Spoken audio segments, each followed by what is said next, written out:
Hello students, good morning. I am Ravindra Kumar Behra. Welcome to my physics class. Last class we have completed the chapter refraction. Yes or no? Today we are going to start a new chapter called freezing और dispersion. Freezing या dispersion हम उसको बोल सकते हैं. Dispersion एक phenomenon होता है. फ्रीजिंग के बारे में पढ़ेंगे. And in this part we will discuss how white light is divided into several colors. How white light is divided into several colors. This is a part of ray optics unit. So let's start. So क्या है? पहला चीज हम दिखेंगे freezing. पहला चीज क्या हम दिखेंगे? फ्रीजिंग. फ्रीजिंग क्या होता है? यहाँ पे दो रिफ्रैक्टिंग सरफेस होते हैं.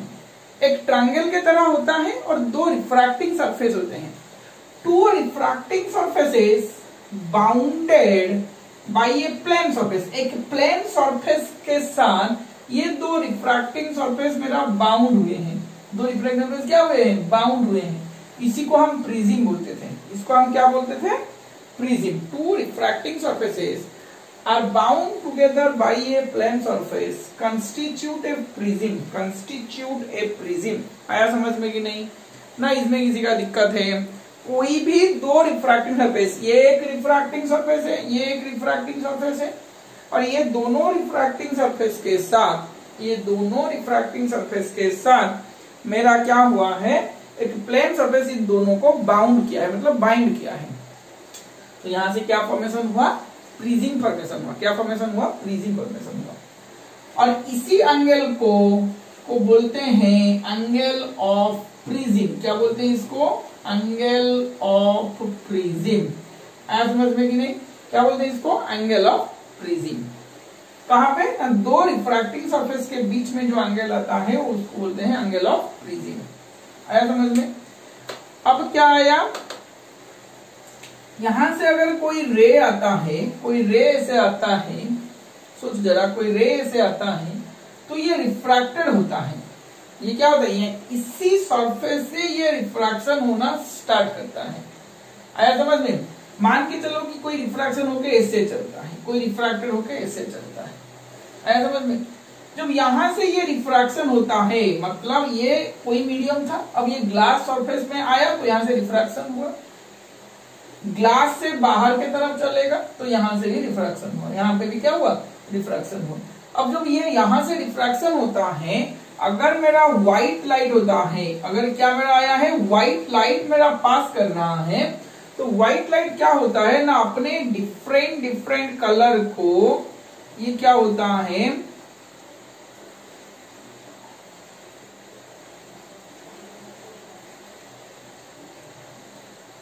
दिखाई दे रहा है?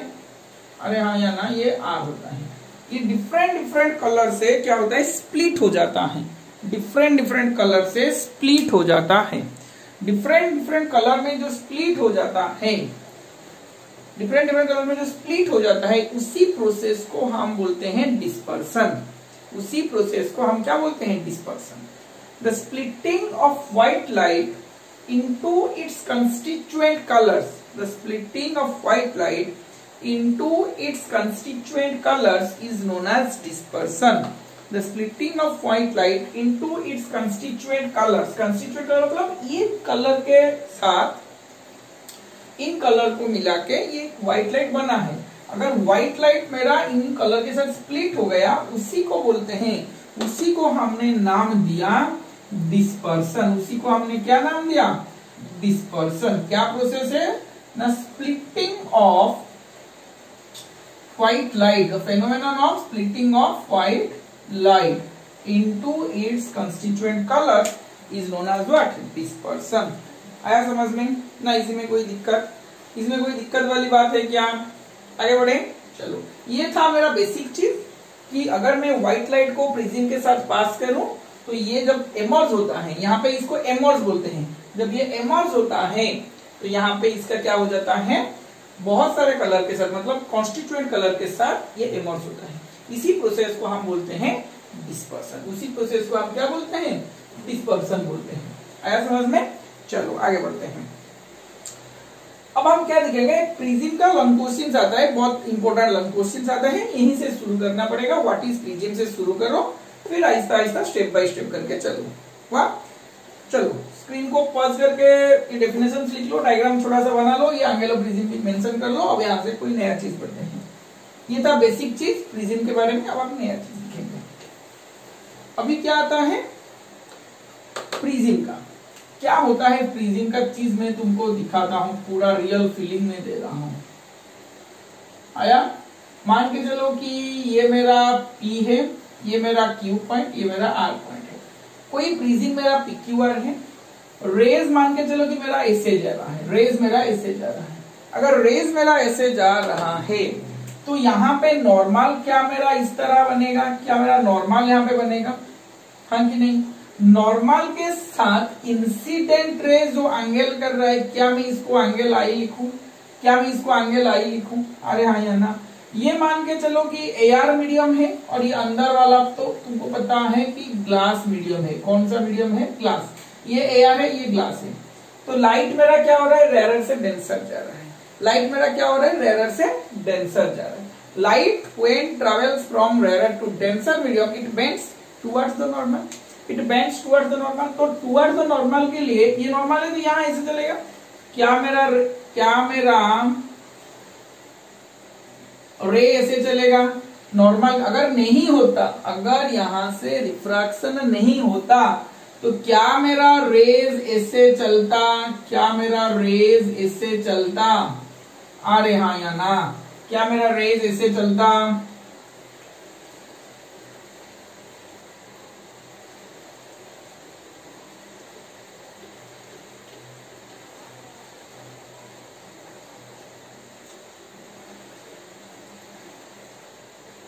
आया समझ में? ये मेरा इंसिडेंट रे है, ये मेरा रिफ्रैक्टेड रे है। आया समझ में कि नहीं? ये मेरा इंसिडेंट रे, ये मेरा रिफ्रैक्टेड रे है। अब इस सरफेस के लिए सोच जरा, ये सरफेस के लिए क्या, सॉरी क्या मेरा नॉर्मल इस तरह का आएगा? क्या मेरा नॉर्मल इस तरह का आएगा? मान के चलो कि ये मेरा नॉर्मल 1 है, ये मेरा नॉर्मल N2 है, क्योंकि यहाँ पे और एक रिफ्रैक्टिंग सरफेस है, क्योंकि यहाँ पे और एक रिफ्रैक्टिंग सरफेस है। आया समझ में? अगर ये मेरा रिफ्रैक्टिंग सरफेस है, ये मेरा रिफ्रैक्टिंग सरफेस है, तो यहां से मुझे नॉर्मल लिख देना पड़ेगा। अगर नॉर्मल में दूं, नॉर्मल में लिया वहां पे भी रिफ्रैक्शन होगा।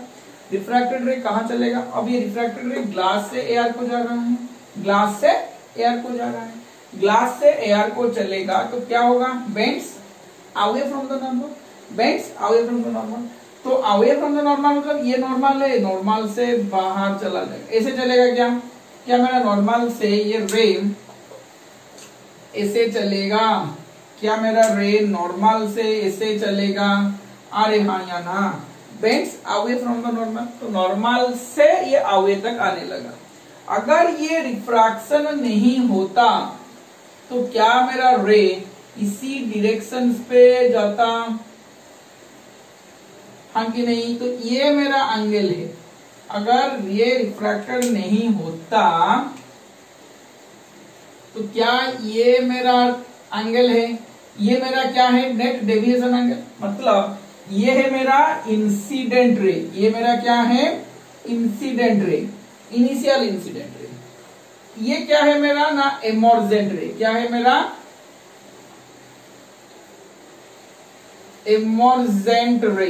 ये क्या है मेरा? एमर्जेंट रे। ऐसा समझ में नहीं? ये क्या है मेरा? एमर्जेंट रे।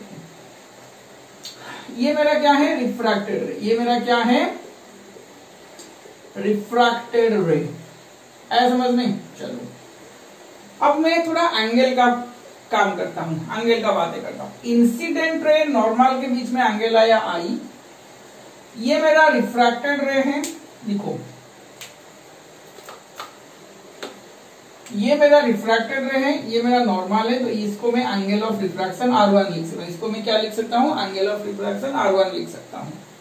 ये मेरा क्या है? नॉर्मल है और ये मेरा रिफ्रैक्शन है। तो यहां से जो एंगल ऑफ इंसिडेंट बना, ये सरफेस के लिए एंगल ऑफ इंसिडेंट होगा, मगर फिर भी ये तो रिफ्रैक्टेड रे है, ये इंसिडेंट रे है ये सरफेस के लिए।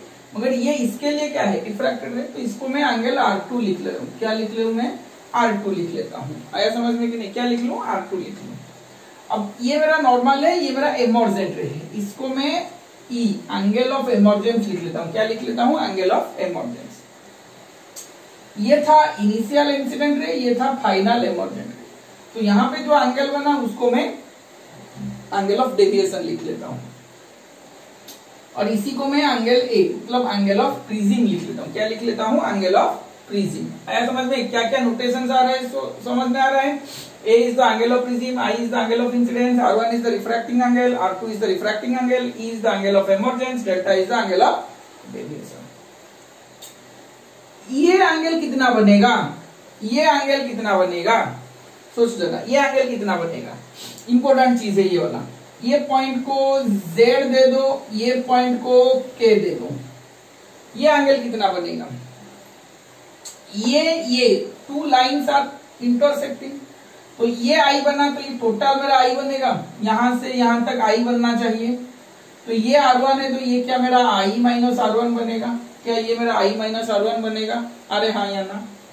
अब ये लाइन और ये लाइन, सोच जरा, ये लाइन और ये लाइन इंटरसेक्ट कर रहे हैं, तो क्या ये मेरा, सोच जरा, क्या ये मेरा E बनेगा, तो ये लाइन कितना बनेगा, E minus R2, E minus R2।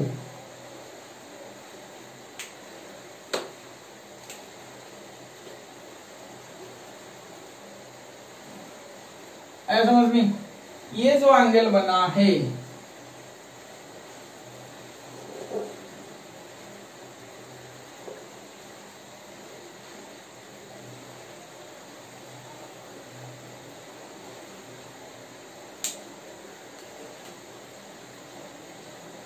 आया यहां तक E बनना चाहिए। अब ये माइनस क्या मेरा बन रहा है, E माइनस R2। आया समझ में कि नहीं, ना इसी में किसी का दिक्कत है। एंगल का नोटेशन अच्छी तरह से दिखो, ये बहुत इंपॉर्टेंट है एंगल का नोटेशन। ये मेरा I माइनस R1, ये मेरा E माइनस R2। आया समझ में, देखो अभी मैं थोड़ा सा ये पॉइंट को M दे देता हूं, ये पॉइंट को V दे देता हूं, और कहीं पे पॉइंट है क्या, छूट गया मुझसे, नहीं, ठीक है। चलो अब थोड़ा सा एंगल लिखते हैं, एंगल में ही बात है और कुछ नहीं है। यहाँ पे सिर्फ एंगल का ही खेल है और कुछ नहीं है। तो यहाँ से थोड़ा थोड़ा मैं एंगल लिखता हूं, N1 M, और इसी पॉइंट को, ये पॉइंट को D दे दो, ये पॉइंट को Z दे दो, ये पॉइंट को Z दे दो, कोई भी पॉइंट ले लो।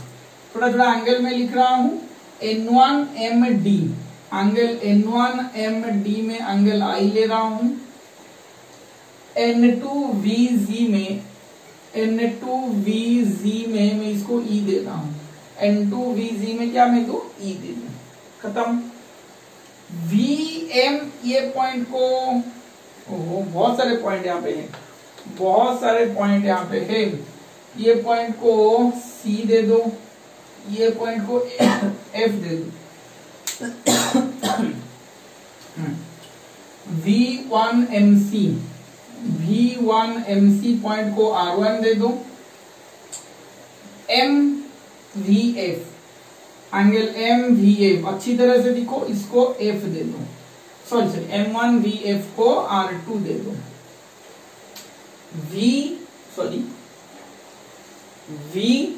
VMC R1, MVF R2, खत्म। अब ZMV I minus R1, ZVM E minus R2। आया समझ में, चलो ये एंगल गया। अब और एक एंगल है, एंगल MAV, ये है मेरा A, एंगल ऑफ प्रिज्म, ये है मेरा A, खत्म। AMV, ये क्या होगा, अब ये कहां से आ गया, AMV, ये वाला एंगल क्या होगा, सोच जरा। ये सरफेस है, ये नॉर्मल है, ये सरफेस है, ये नॉर्मल है, क्या टोटल एंगल यहां तक, ये MC 90 डिग्री बनेगा, और यहां से इतना को मैं माइनस कर लिया, कौन सा ये R1 को, तो क्या ये मेरा 90 माइनस R1 बनेगा। एंगल AMB क्या हुआ 90 माइनस R1। उसी हिसाब से एंगल AVM क्या होगा, ये सरफेस ये परपेंडिकुलर, तो 90 हो जाएगा यहां से यहां तक, भी यहां से यहां तक 90 हो जाएगा, इतना क्या कैंसल आउट, तो 90 माइनस R2 क्या हो जाएगा 90 माइनस R2। आया समझ में ना, इसी में किसी का दिक्कत है, अरे हुआ कि नहीं। चलो स्क्रीन को पॉज करके डायग्राम अच्छी तरह से बड़ा वाला बनाना और ये वाला लिख लेना। क्या मैं अब एक ट्रायंगल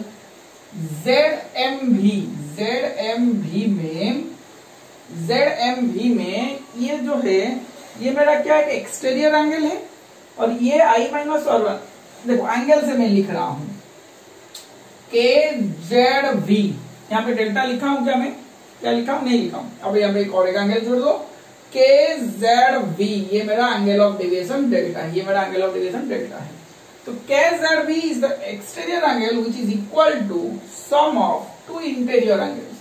दो इंटीरियर एंगल कौन कौन है ना, ZMV प्लस ZVM, ये दो इंटीरियर एंगल है, ये दो इंटीरियर एंगल है। तो KZV delta, ZMV I minus R1, ZVM E minus R2। आया समझ में, तो delta equal to I plus E minus of R1 plus R2। इसको इक्वेशन 1 पे डालो, इसको इक्वेशन 1 पे डालो। आया समझ में। चलो और एक ट्रायंगल हम लिखते हैं अभी, triangle AMV angle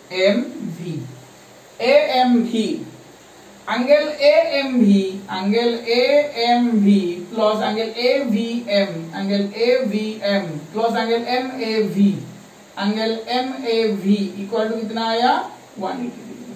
angle AMV plus angle AVM plus angle MAV equal to 180 degree. Angle AMV क्या है, एंगल लिखो यहाँ पे AMV 90 minus R1, 90 minus R1। Angle AVM क्या है मेरा 90 माइनस R2।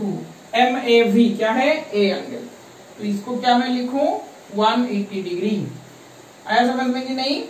तो 90 प्लस 90 ये 180 कैंसल आउट हो जाएगा, तो क्या मैं लिख सकता हूँ A इक्वल टू, ये इधर गया तो R1 प्लस R2 इक्वेशन 2। क्या अभी मैं ये R1 प्लस R2 का जो वैल्यू इक्वेशन 2 से मिला है मैं इसको इक्वेशन 1 पे डाल सकता हूँ। अरे हाँ यार ना, वही तो करते हैं।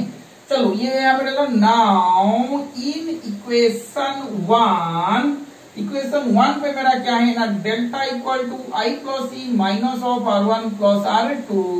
तो क्या delta equal to I plus E minus R1 plus R2 की जगह मैं क्या A लिख सकता हूँ, तो I plus E equal to क्या मैं A प्लस डेल्टा लिख सकता हूँ। इंपोर्टेंट रिलेशन क्वेश्चन आता है, derive the relation between angle of incidence, angle of emergence, angle of freezing and deviation. Angle of deviation में एक रिलेशन डिराइव करो, पहले डायग्राम करना, ये सारे रोटेशन लिखना, यहाँ से यहाँ तक लिखना है तुमको। आया समझ में, और कुछ नहीं लिखना है, सिर्फ डायग्राम करो, सारे एंगल्स लिखो, डायग्राम अच्छी तरह से करो, यहाँ से लिखो। हुआ ना, इसमें कोई दिक्कत वाली बात है क्या। ये 3 मार्क्स का क्वेश्चन आ जाता है, इसका 7 मार्क्स या 5 मार्क्स का क्वेश्चन आता है, लॉन्ग क्वेश्चन जहाँ पे आता है बोर्ड पे। हुआ, तो यहाँ से और बहुत कुछ प्रूव करने को देता है, ये छोटा सा पार्ट है यहाँ का। चलो स्क्रीन को पॉज करके लिख लो, मैं इसको मिटाने जा रहा हूँ। देखो, अगर लाइट मेरा यहाँ से AR से ग्लास जा रहा है, लाइट मेरा कहाँ जा रहा है, AR से ग्लास को जा रहा है, light travel from AR to glass. तो क्या मैं इसको लिखूं sign I by sine R1, क्या मैं लिख सकता हूं इसको, light travels from AR to glass, तो sine I by sine R1। चलो, light travels from glass to air, ये ग्लास है, ये वाला एयर है, तो light travels from glass to air कब, ये वाले रे के लिए, ये रे ऐसे यहाँ पे आता है, यहाँ पे जाता है, यहाँ पे रे का एंगल ऑफ इंसिडेंस क्या है R2, यहाँ पे एंगल ऑफ रिफ्रैक्शन मतलब जो इमर्जेंट एंगल क्या है E है। तो क्या मैं इसको sign R2 by sine E लिख सकता हूं। अब जी म्यू ए को क्या मैं 1 mu A to Z sine R2 by sine E लिख सकता हूं। अरे हाँ या ना, अरे हाँ या ना। चलो for very small angles, for very small angles, for very small angles, क्या मेरा sin I is nearly equal to I, sin R1 nearly equal to R1, sin R2 is nearly equal to R2, sin E is nearly equal to E. क्या मेरा यही सब आएगा? sin I is nearly equal to I, sin R1 is nearly equal to R1, sin R2 is nearly equal to R2, sin E is nearly equal to E. क्या मेरा यही सब आएगा?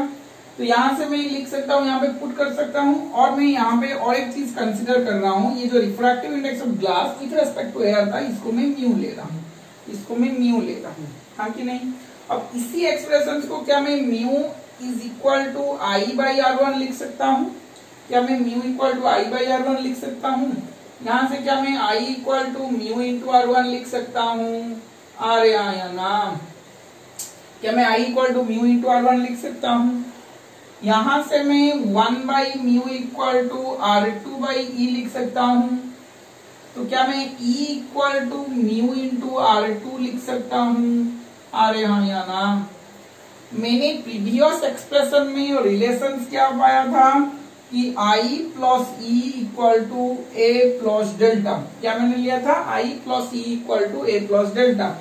I के जगह म्यू इंटू R1, E के जगह mu into R2 equal to A plus delta.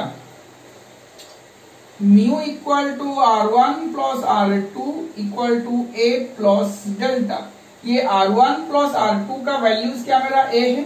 अभी तो हमने निकाला था, क्या है मेरा? A है। तो क्या मैं mu into A minus A equal to delta लिख सकता हूँ?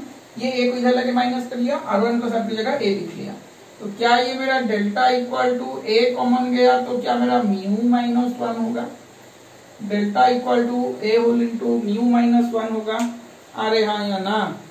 ना इसमें किसका दिक्कत है? ना इसी में किसी का दिक्कत है? चलो स्क्रीन को पॉज करके यहाँ तक कर लो, स्क्रीन को पॉज करके यहाँ तक कर लो। This relation is valid when the angle of incidence and refractions are very small. आया? चलो इसको लिख लो यहाँ तक। Condition for minimum deviation of prism, condition for minimum deviation of prism, minimum deviation होना चाहिए। आया समझ में कि नहीं?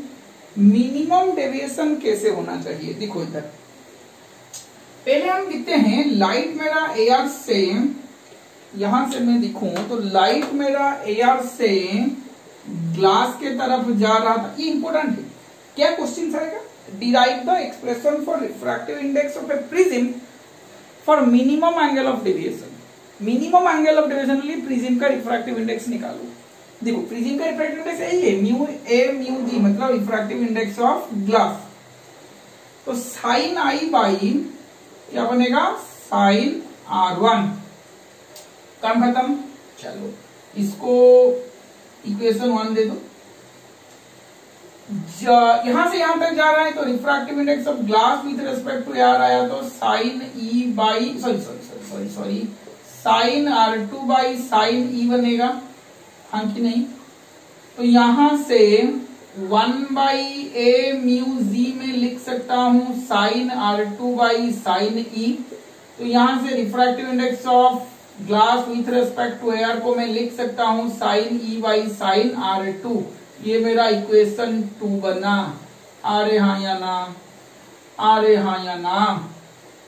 तो इक्वेशन 1 और इक्वेशन 2 के बीच से मुझे क्या मिला कि sine I by sine R1 equal to sine E by sine R2। ये इक्वेशन कब इक्वल होगा? ये जो दो ये है टर्म, ये इक्वल कब होगा? ये तब होगा। तो यहां से मैं क्या कंक्लूजन डिराइव कर सकता हूं? ये दो एंगल का साइन एंगल का रेशियो कब इक्वल होगा? अगर मेरा I equal to E and R1 equal to R2 होगा। देखिए लॉजिकली प्रूव होता है, ये लॉजिकल, इसका मैथमेटिकल डेरिवेशन है, वो बहुत लंबा है, तो जरूरत नहीं है। यहाँ से देखो a mu g sine I by sine R1, g mu a sine R2 by sine e. यहाँ से ए म्यू जी में निकाला sign E by sine R2, और दोनों का refractive index left hand side equal है इक्वेशन 1 और 2 से, तो राइट हैंड साइड इक्वल है।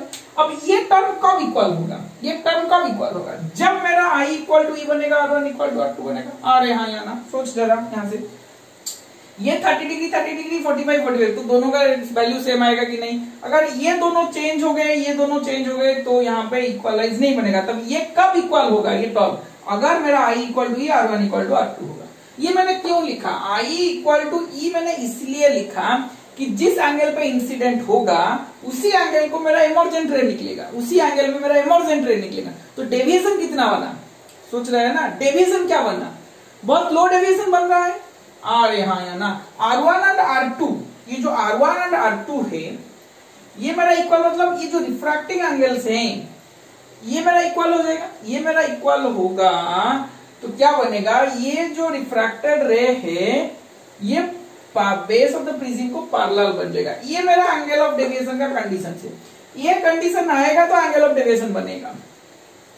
Angle of incident equal to angle of emergence बन रहा है। कैसे, ये बनने से क्या होता है, ये बनने से ये जो है, ये जो रे हमारे यहाँ पे डेविएट हो रहा है ये मिनिमम डेविएशन होगा, ताकि यहां से क्या होगा, इक्वलाइज हो जाता है। ये angle of incidence is equal to angle of emergence. आया क्या मेरा समझ में। यहाँ पे ये दोनों क्या प्रिज्म का बेस को पैरेलल होने से, रिफ्रैक्टेड रे पैरेलल होने से ये क्या होता है, यहाँ पे मेरा बहुत कम डेविएशन होता है, मिनिमम डेविएशन होता है। तो अगर मेरा यहां से क्या होता है, angle of the base of the prism, मतलब ये जो R1 और R2 दोनों इक्वल हो जाएंगे, angle of the base of prism अगर इक्वल हो गया, then the light ray suffers a minimum deviation। आया समझ में, आया समझ में कि नहीं। चलो आगे बढ़ते हैं। इसी दो कंडीशंस को मुझे यूज करना है। एक क्वेश्चन आएगा 1 मार्क्स का, write down the condition for minimum deviation of prism. क्या लिखोगे, angle of incidence must be equal to angle of emergence and base of the angle of the base of the prism are equal. तो यहां पे क्या होगा, so minimum deviation occurs, minimum deviation occurs. आया समझ में कि नहीं, मिनिमम डेविएशन यहीं पे आ जाएगा, मिनिमम डेविएशन ऑकर्स यहीं पे आ जाएगा। आया समझ में ना, इसमें किसी का दिक्कत है। R1 इक्वल टू R2 और I इक्वल टू, ये मिनिमम डेविएशन का पोजीशन मेरा आ जाएगा ना। इसी में किसी का दिक्कत हो रहा है क्या, इसी में किसी का दिक्कत हो रहा है क्या। ये R1 इक्वल टू R2 आएगा, तो ये जो रे इसे आ रहा था रिफ्रैक्टेड रे, ये क्या चलेगा, पैरेलल चलेगा। पैरेलल पे होने पे ही ये मिनिमम डेविएशन आएगा। जस्ट डेविएट हुआ है, जस्ट डेविएट हुआ है। आया समझ में कि नहीं, हाँ कि नहीं। देखो ये इधर चल रहा था इंसिडेंट, ये यहां से, और ऊपर ज्यादा नहीं जा सकता। क्यों नहीं जा सकता ना, ये अपने रे से टुवर्ड्स द नॉर्मल आएगा, अपने ओरिजिनल रे से टुवर्ड्स द नॉर्मल आएगा। तो मिनिमम डेविएशन कितना हो सकता है, पैरेलल रे ही तो मिनिमम डेविएशन बनेगा। ये दो कंडीशन सेटिस्फाई होना चाहिए। आया समझ में। चलो ये दो कंडीशन का मैं यूज करता हूँ मिनिमम डेविएशन की जगह। देखो I equal to E, R1 equal to R2, बहुत दो लाइन में हो जाएगा प्रूफ। देखो अब क्या होता है, मेरा म्यू का फॉर्मूला था, रिफ्रैक्टिव इंडेक्स का फॉर्मूला से, ये वाला अब नहीं आएगा। अब रिफ्रैक्टिव इंडेक्स का फॉर्मूला लिखेंगे। म्यू का वैल्यूज क्या आता है, म्यू का वैल्यूज आता है, म्यू का वैल्यूज आता है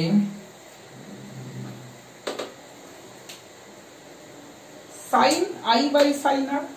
म्यू का वैल्यूज क्या आता है मेरा, sine I by sine R. When the light travels from air to glass, तो म्यू इक्वल टू मैं लिखता हूं sine I by sine R. अब आई का वैल्यूज क्या है, आर का वैल्यूज क्या है, देखो। अब आई का वैल्यूज क्या है, आर का वैल्यूज क्या है, देखो यहां से मैं करता हूं। मुझे पता है i plus e equal to a plus delta, i plus e equal to a plus delta. I के जगह ई के जगह आई में लिख सकता हूं, ए के जगह ए, डेल्टा के जगह डेल्टा ए, मतलब यही मेरा मिनिमम डेविएशन होगा, यही मेरा मिनिमम डेविएशन होगा, डेल्टा एम हो जाएगा। यहां से 2i इक्वल टू क्या बना, a प्लस डेल्टा एम। क्या मेरा i इक्वल टू बनेगा a plus delta M by 2। क्या मेरा बनेगा a plus delta M by 2। आया समझ में कि नहीं, अच्छा ठीक है। और यहाँ पे और एक कंडीशन डालो। क्या मेरा एक इक्वेशन आया था R1 plus R2 equal to a। अगर R1 और R2 इक्वल हो गया तो मैं R1 के जगह भी R, R2 के जगह भी R, क्योंकि मान के चलो R1 equal to R2 equal to R, let's assume कोई कांस्टेंट ले लो, तो R1 plus R2, R plus R equal to A, तो 2R equal to A, R equal to A by 2। आया समझ में? R इक्वल टू क्या है? A by 2। मोस्ट इंपोर्टेंट चीज यही वाला है, मोस्ट इंपोर्टेंट चीज यही वाला है। आया समझ में? अब देखो, अच्छा यहाँ पे और एक चीज भी नोट करने की जरूरत है, मिनिमम डेविएशन में मेरा डायग्राम कैसे होगा। ये मैं डायग्राम मिटा देता हूँ, कोई और एक डायग्राम भी करना पड़ेगा तुम लोगों को। ज्यादा एंगल वहां पे मत दिखाना, सिर्फ जो जरूरत एंगल है उसी को दिखाना है। देखो मैं किसे दिखाता हूँ, ये मेरा आया प्रिज्म PQR, यहां से रे आया, और जब मिनिमम डेविएशन होगा द रे रिफ्रैक्टेड रे, ये R1 R2 इक्वल हुए, must be parallel to the base of the prism. ये क्या हुआ? प्रिज्म को बेस में पैरेलल हो गया, तो पैरेलल होगा तो यहां से ऐसे इमर्जेंट रे आएगा। आया समझ में? आ रहा है क्या? यही मेरा डेल्टा एंगल है। आया समझ में कि नहीं? यही मेरा डेल्टा है, इसी को मैं डेल्टा M लिखूंगा, इसी को मैं डेल्टा M, ये वाला भी R है, ये वाला भी R है, ये वाला I है, ये वाला E इक्वल टू I है, ये वाला एंगल ऑफ प्रिज्म A है। आया समझ में? चलो, रिफ्रैक्टेड रे, ये वाला ray must be parallel to the base of the prism, ये पॉइंट भी लिखना। At minimum deviation position of a prism the refracted ray must be parallel to the base of the prism. तो mu equal to sine I by sine R, तो यहां से mu equal to sine I के जगह A plus delta M by 2 divided by sine R के जगह A by 2। आया समझ में? अरे हाँ या ना? This is the expression for refractive index of the prism eight minimum deviation position, eight minimum deviation positions. आया समझ में? अरे हाँ या ना? ना इसी में किसी का डाउट है? चलो इसका भी एक ग्राफ बनाते हैं, इसका भी एक ग्राफ बनाते हैं, एंगल ऑफ इंसिडेंस और मिनिमम डेविएशन के बीच में, एंगल ऑफ इंसिडेंस और मिनिमम डेविएशन के बीच में पहले ग्राफ बनाते हैं। किसका ग्राफ बनाते हैं? ना एंगल ऑफ इंसिडेंस और डेल्टा के बीच में, delta M minimum deviation position के बीच में। क्या ग्राफ मेरा, अगर ये मेरा डेल्टा M हुआ, कहां से आएगा सोच लो, ग्राफ मेरा यहाँ पे आएगा। ये जो पॉइंट आया है, एक ही एंगल के लिए मेरा for one angle of incidence, कोई प्रिज्म का एंगल ऑफ इंसिडेंस एक होगा, उसी पर्टिकुलर एंगल के लिए हमको मिनिमम डेविएशन मिलेगा, उसी पर्टिकुलर एंगल के लिए हमको क्या मिलेगा? Minimum deviation. ये मेरा डेल्टा है, ये जो पॉइंट आया है ये मेरा डेल्टा M, और ये वाला पॉइंट, ये तो एंगल ऑफ इंसिडेंस था, ये वाला point I equal to E है। सोच जरा, बहुत इंपॉर्टेंट चीज है ये वाला। ये जो angle of deviation, angle of deviation, देख इधर, angle of deviation, angle of deviation depends upon following factors, following factors. ये एंगल ऑफ डेविएशन किस किस फैक्टर के ऊपर डिपेंड करता है, ये एक इंपॉर्टेंट है। किसके ऊपर डिपेंड करता है? पहला चीज मेरा आता है, ये रिफ्रैक्टिव इंडेक्स के ऊपर डिपेंड करता है। क्यों डिपेंड करता है? यहां से मैंने निकाला delta equal to mu minus mu whole into A minus 1, इसी तरह कैसे निकाला था? म्यू ए माइनस ए, हाँ सॉरी, ए होल इंटू, क्या मैं ऐसे निकाला था? ए होल इंटू म्यू माइनस 1। क्या मेरा फॉर्मूला यही निकाला था मैंने? क्या मैंने यही निकाला था? Mu minus 1 whole into A, हाँ यही मैंने निकाला था, delta equal to A whole into mu minus 1 का। आया समझ में? तो यहाँ पे क्या था मेरा? अगर म्यू चेंज होता है तो यहाँ पे डेल्टा भी चेंज होगा। रिफ्रैक्टिव इंडेक्स में डेल्टा म्यू चेंज हुआ तो डेल्टा भी चेंज हुआ, तो म्यू इंक्रीज करेगा, म्यू इंक्रीज करेगा तो मेरा डेल्टा भी इंक्रीज करेगा। जहां पे प्रिज्म का रिफ्रैक्टिव इंडेक्स ज्यादा होगा तो वहां पे मेरा क्या होगा? डेल्टा, मतलब एंगल ऑफ डेविएशन क्या करेगा? क्या करेगा? मेरा एंगल ऑफ डेविएशन भी चेंज हो जाएगा। आया समझ में? ना इसमें किसी का दिक्कत है? अच्छा ये किसका है, प्रिज्म का है, रिफ्रैक्टिव इंडेक्स किसका है, प्रिज्म का है। उसी तरह एंगल ऑफ प्रिज्म के साथ भी डिपेंड करता है, किसके ऊपर, एंगल ऑफ प्रिज्म के साथ भी डिपेंड करता है। एंगल ऑफ प्रिज्म भी अगर इंक्रीज हो रहा है तो डेल्टा भी मेरा इंक्रीज होगा, तो डेल्टा भी मेरा क्या होगा, इंक्रीज होगा। आया समझ में, ना इसमें किसी का दिक्कत हुआ ना इसी में किसी का दिक्कत हुआ। अगर न्यू के ऊपर डिपेंड करता है तो मेरा wavelength of the light, wavelength of the light के ऊपर भी डिपेंड करेगा। आया समझ में, वेवलेंथ ऑफ लाइट के ऊपर भी डिपेंड करेगा। वेवलेंथ ऑफ लाइट, डेल्टा नहीं, वेवलेंथ ऑफ लाइट किसका, ना वेवलेंथ ऑफ लाइट। सोच जरा, मैंने एक फॉर्मूला तुझे बोला था, mu equal to lambda air by lambda medium, refractive index of the medium. कोई रिफ्रैक्टिव इंडेक्स का, किसी का भी रिफ्रैक्टिव इंडेक्स उसके वेवलेंथ के साथ इनवर्स रिलेशन में है। सोच जरा यहां से, रिफ्रैक्टिव इंडेक्स इसका वेवलेंथ के साथ इनवर्स रिलेशन में है। अगर म्यू इंक्रीज हो रहा है तो लैम्बडा क्या होगा, डिक्रीज हो रहा है। एक मीडियम के लिए, एक लाइट के लिए अगर रिफ्रैक्टिव इंडेक्स इंक्रीज हो रहा है तो लैम्बडा क्या हो रहा है, डिक्रीज हो रहा है। अगर मेरा लैम्बडा डिक्रीज हुआ, रिफ्रैक्टिव इंडेक्स इंक्रीज हुआ तो डेल्टा मेरा इंक्रीज होगा। रिफ्रैक्टिव इंडेक्स इंक्रीज हुआ तो डेल्टा मेरा इंक्रीज होगा। रिफ्रैक्टिव इंडेक्स इंक्रीज हुआ तो डेल्टा मेरा इंक्रीज हुआ, तब लैम्बडा क्या हो रहा है, लैम्बडा डिक्रीज कर रही है। वेवलेंथ ऑफ लाइट मेरा डिक्रीज हो रहा है, तो वेवलेंथ ऑफ लाइट डिक्रीज हुआ, वेवलेंथ ऑफ लाइट मतलब लैम्बडा लाइट मेरा डिक्रीज हो रहा है, तो मेरा डेविएशन इंक्रीज होगा। डेविएशन मेरा क्या होगा, इंक्रीज होगा। आया समझ में ना, यहां पे किसी का दिक्कत है। और लास्ट फैक्टर कौन सा है, लास्ट फैक्टर है angle of incidence, angle of incidence. इसी के ऊपर पक्का ये डिपेंड करेगा। और एक ही एंगल के लिए मुझे डेल्टा मिलेगा और ज्यादा से ज्यादा नहीं मिलेगा। एक ही एंगल के लिए मुझे मिलेगा और ज्यादा से ज्यादा नहीं मिलेगा। ये जो फैक्टर है, ये जो थर्ड पॉइंट है, यहां से क्वेश्चन आते हैं। क्या क्या 1 मार्क्स का क्वेश्चन बन सकता है। देख, लैम्बडा लाइट डिक्रीज हुआ तो डेल्टा मेरा क्या हुआ, इंक्रीज हुआ। जब मेरा व्हाइट लाइट, सोच जरा, क्यों मैं तुमको उस तरह जो फास्ट डायग्राम मैंने किया था, क्यों मैं तुमको इस तरह बोला था। क्या मेरा लाइट इस तरह से आएगा,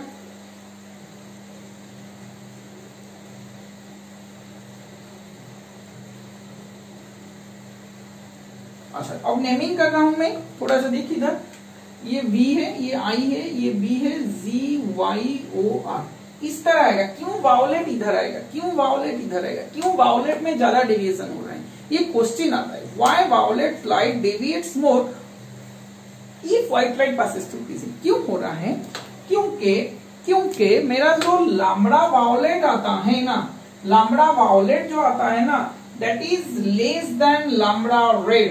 लैम्बडा वायोलेट जो, सॉरी डेविएशन मैंने लिख लिया, lambda violet less than lambda red. आया समझ में कि नहीं। तो लैम्बडा वायोलेट कम हुआ तो इसका जो डेविएशन प्रोड्यूस होगा वो तो ज्यादा होगा। आया समझ में कि नहीं। As lambda violets less than wavelength of red light, so the angle of deviation produced in violet light is more than angle of deviation produced in the red light. Angle of deviation produced by the violet light is greater than angle of deviation produced by the red light. तो इसीलिए ये violet light ज्यादा deviate करता है। अगर deviate नहीं होता तो ये तो सीधा चले जाता ना। ये उसका वहां डेविएशन एंगल बना है। आया समझ में, आ रहे हाँ या ना।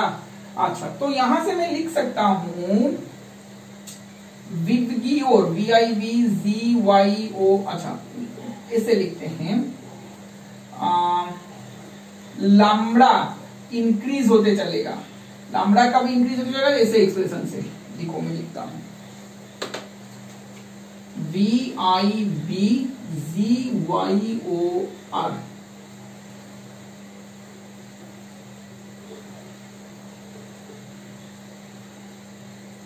आया, नीचे से ऊपर तक चलेंगे, B से R तक चलेंगे, violet, Indigo, blue, green, yellow, orange, red, यहां से लैम्बडा मेरा इंक्रीज होते होते चलेगा। और डेल्टा कैसे इंक्रीज होते होते चलेगा, डेल्टा कैसे इंक्रीज होते हुए, डेल्टा मतलब डेल्टा कैसे डिक्रीज होते होते चलेगा, मतलब ज्यादा कहां से होगा, ठीक है ना। ये वाला इंक्रीज R में ज्यादा हो जाएगा। हाँ, अब डेल्टा कैसे इंक्रीज होते होते चलेगा। डेल्टा सबसे ज्यादा किसके पास है, वायोलेट के पास, वायोलेट के पास। VIBGYOR, डेल्टा भी उसी तरह चलेगा। ऐसा समझ में कि नहीं? ज्यादा से ज्यादा डेविएशन किसके लिए होगा? डेल्टा। अच्छा यहाँ पे लिख लेता हूं, यहाँ पे डेल्टा मैक्स मिलेगा, यहाँ पे डेल्टा मिनिमम मिलेगा। ये यहाँ से डिक्रीज करते करते आएगा, ये यहाँ से कहते डिक्रीज करते करते आएगा। ये रो मेरा डिक्रीज होता है, ये रो जो आरो मैंने दिया है ये डिक्रीज होता है। अब ये जो दिया गया है मेरा, ये मेरा क्या होता है? इंक्रीज होता है। आया समझ गए? कंफ्यूजन मत होना। वाउलेट लाम्बडा का वाउलेट कम है, रेड का वाउलेट मतलब वेवलेंथ वाउलेट लाइट का कम है, रेड लाइट का ज्यादा है, तो इसीलिए वाउलेट का डेविएशन ज्यादा है, रेड का मिनिमम है। आया समझ में? ठीक है, आज के क्लास में इतना ही था। इसका और एक वीडियो में बनाऊंगा प्रिज्म का, जिसमें हम और छोटे छोटे बात डिस्कशन करेंगे। आज के क्लास में कोई डाउट है तो मुझे कमेंट्स पे पूछो। मिलते हैं नेक्स्ट क्लास में कुछ नया चीज के साथ। Thank you.